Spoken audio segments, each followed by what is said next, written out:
તો ભાઈઓ નમસ્કાર, વિડીયોને તમારું સ્વાગત છે। તો મિત્રો રાજુભાઈ કરપડા જેલની અંદર છે મિત્રો, અને તેની સાથે અરવિંદ રામ પણ જેલની અંદર છે। તે બંનેનો વિડીયો લાઈવ થયો છે અને સોશિયલ મીડિયા ઉપર પહેલી વાર વિડીયો વાયરલ થયો। ચાલો પહેલા રાજુભાઈ કરપડાનો વિડીયો પછી સાંભળો। પણ તમે દરેક ગામ સુધી દરેક ઘર સુધી પહોંચાડજો દોસ્તો। જેલમાંથી ક્યારે છૂટશું એ ખબર નથી, પણ ખુશી એ વાતની છે કે મારા ખેડૂતો માટે લડાઈ લડતા લડતા આજે હું અને ભાઈ પ્રવીણભાઈ રામ જેલમાં જઈ રહ્યા છીએ। આવનાર સમય એટલે ટૂંક સમયમાં દીપાવલી આવી રહી છે। મારા પરિવારને, મારા ખેડૂત પરિવારને એડવાન્સમાં દીપાવલીની ખૂબ ખૂબ શુભકામનાઓ પાઠવું છું। જ્યાં સુધી જેલમાંથી બહાર નહીં આવીએ ત્યાં સુધી અમારી લડાઈ ચાલુ રહેશે।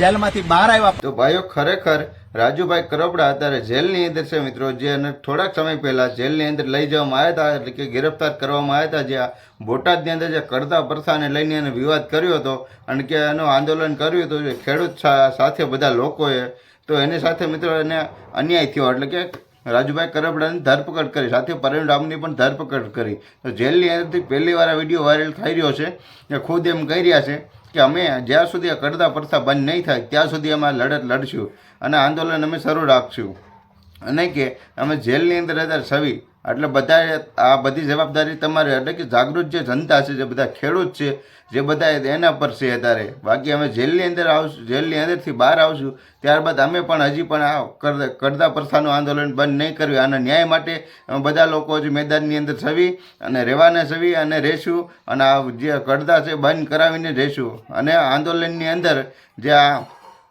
બોટાદની અંદરથી શરૂઆત થઈ છે, કે પહેલી સંગઠનની અંદર બોટાદની અંદરથી ક્યાં શરૂઆત થઈ છે, જ્યાં બધા લાખો ખેડૂતોની સાથે અન્યાય થઈ રહ્યો છે। કરદા રૂપી વધારે બધા આંદોલનની અંદર કરદામાંથી બધા લોકોને દંડ મળે છે, એટલે કે પૈસા કાપી નાખે છે।